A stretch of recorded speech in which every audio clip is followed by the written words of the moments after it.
नमस्कार मित्रों, आज आपके समक्ष हम उपस्थित हैं एक नई कहानी लेकर। कहानी का शीर्षक है जीवन एक संघर्ष।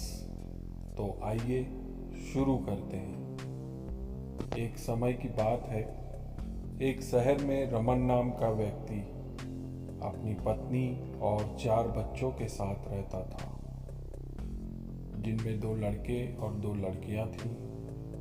वह छोटी मोटी नौकरी किया करता था। रमन और उसका परिवार खुशी खुशी अपना जीवन व्यतीत कर रहे थे। समय का पहिया घूम रहा था और उसके बच्चे बड़े होते जा रहे थे। उसकी बड़ी बेटी कक्षा 6 में पढ़ रही थी। तभी एक दिन स्कूल की छुट्टी के समय जब वह सीढ़ियों से नीचे उतर रही थी, तभी पीछे से किसी लड़की का धक्का लगने पर वह सीढ़ी से नीचे गिर गई, जिसके कारण उसके पैर में चोट आ गई। जब लड़की घर पर लंगड़ाती हुई आई तो उसके पिता ने पूछा, क्या हुआ? तो लड़की ने उन्हें पूरी बात बताई। रमन ने सोचा छोटी मोटी चोट है, और यह सोचकर उसने अपनी बेटी से कहा कि इसे गर्म पानी से सेक लो, ठीक हो जाएगा। कुछ दिन बीतने के बाद लड़की का पैर फूलने लगा और उसे चलने में दिक्कत होने लगी। जब रमन उसे गांव के छोटे मोटे वैद्य के पास ले गया, जिसे इलाज करने का इतना तजुर्बा नहीं था, और वह पैर ठीक नहीं कर पाया। कुछ समय के बाद लड़की की हालत और ज़्यादा खराब हो गई। रमन अकेले बैठ के मन ही मन सोच रहा था कि क्या करूं। तभी सोचते सोचते उसके दिमाग में आया, क्यों न किसी अच्छे डॉक्टर को दिखाया जाए। और दूसरे दिन वह अपनी लड़की को पास के अस्पताल में लेकर गया।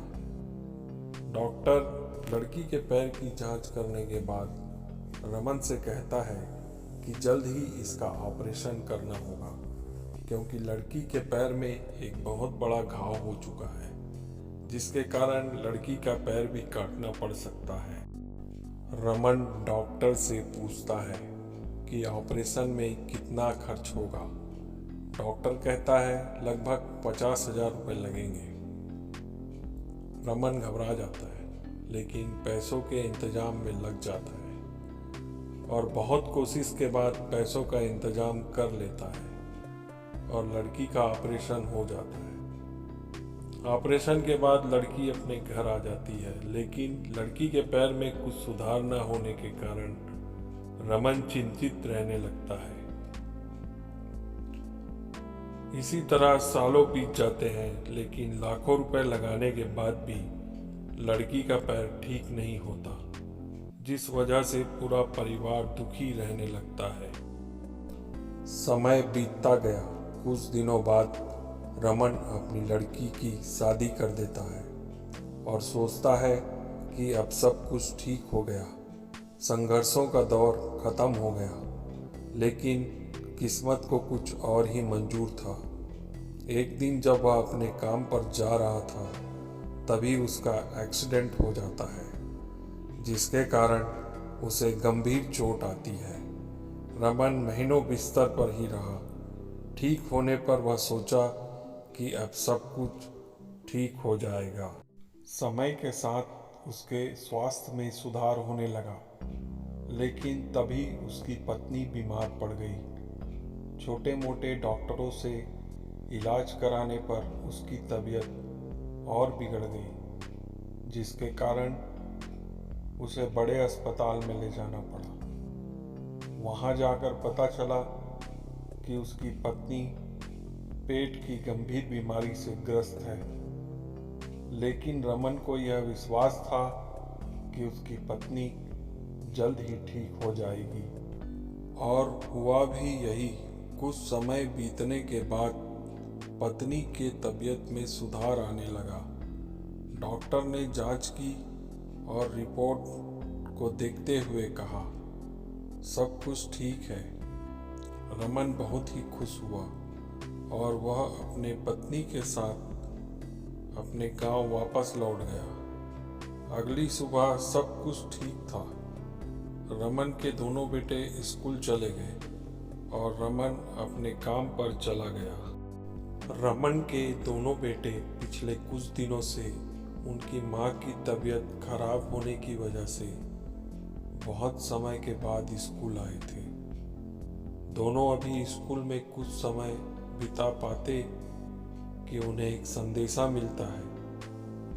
उनका एक मित्र आता है और कहता है कि चलो, तुम्हारी माँ की तबीयत अचानक बहुत खराब हो गई है। बड़ा बेटा भागता हुआ अपने घर की तरफ जाता है, लेकिन तब तक बहुत देर हो गई होती है। उसकी माँ की मृत्यु हो चुकी होती है। बेटा माँ को देखते ही फूट फूट कर रोने लगता है और वह अपनी माँ का अंतिम संस्कार करता है। लंबे वक्त तक पूरा परिवार दुखी ही रहता है। कुछ समय बीतने के बाद दुखों के बादल छट जाते हैं और रमन के दोनों बेटे बड़े हो जाते हैं और उनका विवाह भी हो जाता है। रमन अपने लड़कों और उनके बच्चों के साथ सुखमय जीवन बिताने लगता है।